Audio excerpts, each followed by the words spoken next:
como já era de se esperar, eu fico um tempinho sem lançar vídeo, e quando eu lanço o vídeo vem outra notícia. Claro! Germancano está fechado com o Fluminense. A notícia foi dada por um jornalista argentino, César Melo. Não é muito nome de argentino, né? César Merlo. E também confirmada aqui, quando eu sempre falo, né? Tem notícia lá, foi confirmada aqui também no Brasil pelo GE. Germancano vai assinar, está encaminhada a contratação, deve assinar já com o Fluminense nesta semana. E aí finalizar todo o período, ao barulho do WhatsApp, finalizar todo o período de contratações do Fluminense. Ou seja, abemos nova contratação e finalizemos período de contratações, pelo menos até que se diga o contrário. Bem, com isso a gente já pode falar, vou explicar melhor, vou dar detalhes aqui do contrato já, depois desse giro de notícias. Era da vinheta do giro de notícias, na verdade. Oi, se você não me conhece, eu sou Gabriel Amaral, eu sou jornalista por formação e sou tricolor de coração. Deixe seu like aqui embaixo, se inscreva aqui no Raiz Tricolor e vamos embora falar de Germancano. Primeiro eu vou dar as informações, depois eu dou ali meio que entre aspas, né? Eu só dou meu veredito final sobre a minha opinião sobre a contratação depois do Raio-X. Já tô entrando em contato com uma turma do Vasco, né? Pra poder falar de Cano no Vasco, são os 2 últimos anos, são os mais importantes dele, sem dúvida. E ver se acho alguém pra poder falar dele no Independiente Medellín. Enfim, mas vai ter raio-x com certeza de Germancano. Como eu falei, Pineda deve ser apresentado nessa tarde. O de Pineda eu já tenho os vídeos, só tenho que gravar. O de Abel eu vou deixar pra ser o último, né? Pra fechar a contratação e tal. E o de Abelão, que já tá pronto, vai sair. Já tá pronto, só falta gravar, vai ser o último. E aí, David Duarte também já tô recebendo os vídeos. Enfim, sobre Germancano. A informação foi divulgada pelo César Luiz Merlo na tarde dessa segunda-feira. E o GE trouxe a informação de que Germancano acertou as bases salariais e já é esperado no Rio de Janeiro na semana que vem, no dia 3 de janeiro, na segunda-feira, para poder assinar o contrato com o Fluminense, enfim, ser anunciado e etc. O Fluminense, obviamente, ainda não confirma a contratação, né? Não assinou o contrato, não fez nada. Só que, segundo o GE, só restam apenas detalhes burocráticos que vão ser resolvidos ali no início de janeiro e, claro, os exames médicos. Bem, sobre Germancano, sobre tempo de contrato, mais um com contrato de 2 anos, até 2023. Eu até vi, teve um outro torcedor ali que falou, Gabriel, não é uma irresponsabilidade o Fluminense Mário Bittencourt assinar um contrato de 2 anos, ele só tendo uma gestão agora de 1 ano, né? Lembrando, a gestão dele acaba no final do ano, ele pode ser reeleito, como pode não ser. E ele deixaria esses contratos pro seguinte. Não. Não porque o Abad fez ali dentro de uma lógica até ok, né? Eu entendi a lógica do Abad, mas que ferrou completamente o Fluminense no final de 2019 para 2020, que Abad fez isso, de fazer contrato só de 1 ano. Não, é meu último ano de mandato, só vou fazer contrato de 1 ano. E aí chegou no final do ano, a gente teve que perder o Johnny Gonzalez, perdeu o Alan, perdeu o Caio Henrique, tudo bem que eles eram emprestados, né?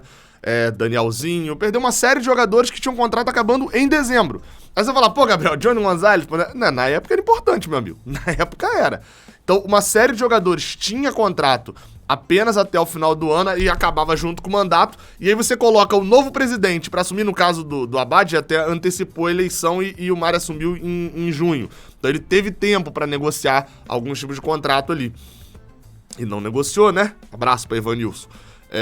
Mas no caso de agora, a eleição sendo em novembro, imagina só, um novo presidente assumir em dezembro e ter esse monte de jogador, aí vamos dizer, esse Cano se destaca.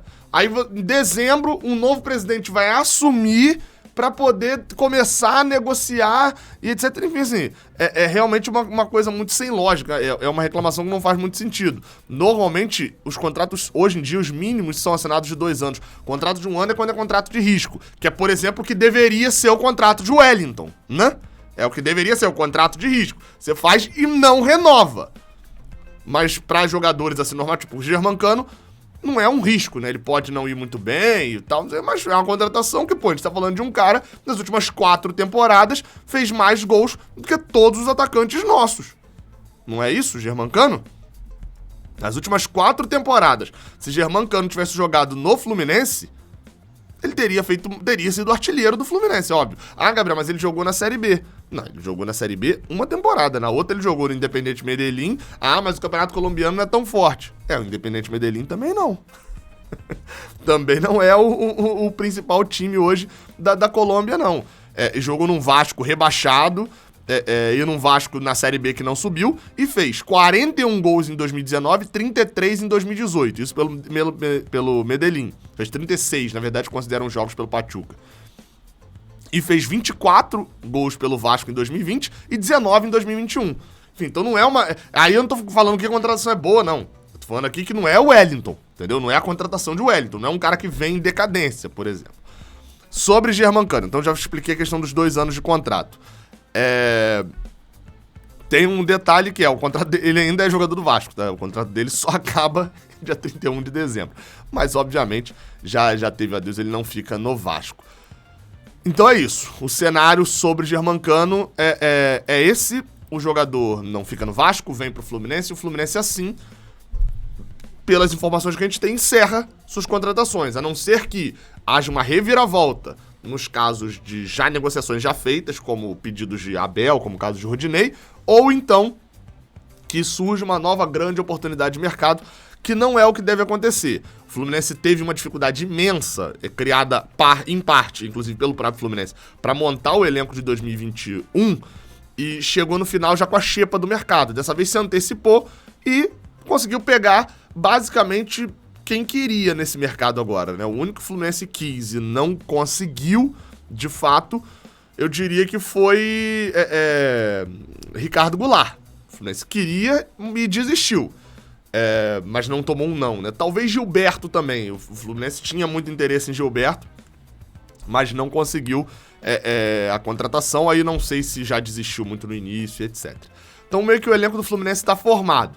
As posições que foram contratadas foram lateral esquerda, algo que a gente pediu muito ao longo da temporada, mas não me agradaram muito os nomes. O Pineda, ok, o Cristiano não me agrada de início. Tem o raio-x de Cristiano ainda também. Esse vai ser punk para poder fazer.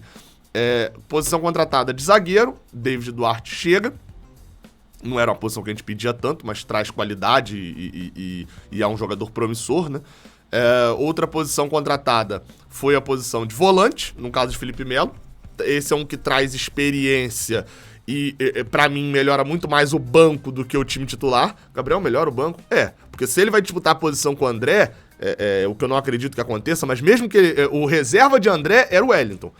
Agora, se o reserva de Felipe Melo for o André for o titular e Felipe Melo o banco, a gente já subiu de nível. Acho que esse compõe muito mais pra elenco do que necessariamente pra time titular, né? Não era um pedido nosso ao mesmo tempo que... Ai, Gabriel, mas ele ia dar mais chances para o Wallace. O Wallace é pra frente, galera. Não é a mesma posição ali de 5, não. E as outras condições, Bigode, que eu imagino que vai jogar um pouco mais aberto. Pelo raio-x, deixou isso subentendido, de que ele não é jogador que vai jogar centralizado sempre, não. Ou seja, seria uma contratação pra ponta, pra gente não ficar dependente de Caio Paulista, por exemplo. Luca, que também deve sair já em abril, enfim. Tomara que seja. E a outra contratação fechada agora é Germancano, que vem pra substituir Abel e Bobadilla. Tem mais bola do que eles? Pra mim, tem. Eu tenho só o receio, fica o asterisco aí pra gente poder ver em relação a Germancano, que é money, salário. Se o Fluminense tá pagando um salário muito alto pra Germancano, um jogador já de mais idade, apesar das médias de gols recentes muito boas, atua em times que criavam muita não, que o Vasco também não criava tanto não, mas que davam possibilidade de finalização de dentro da área pra ele. Ele é um bom artilheiro de dentro da área. A gente não viu tanto isso no Fluminense, mas com a chegada de William Bigode, com mais um ano de Luiz Henrique, o asterístico aí pra mim, eu vou usar asterístico de novo não, pra mim o grande alarme soando, que tá o tempo todo assim, ó, pra quem tá vendo aí o vídeo, ó, pra mim é a falta de um camisa 10. O Fluminense já tem camisa 10, Casares e Ganso, mas nenhum deles são confiáveis. E acho que se a gente quiser ter uma variação com uma forma de jogar, Abel vai ter problemas que proporcionalmente são semelhantes ao que ele tinha com Sornosa em 2018. e não as soluções, entre aspas, que ele tinha em 2017 com o próprio Sornosa, que se machucou, e com o Gustavo Scarpa. Enfim, vamos ver como é que vai ser. Até a próxima. Valeu.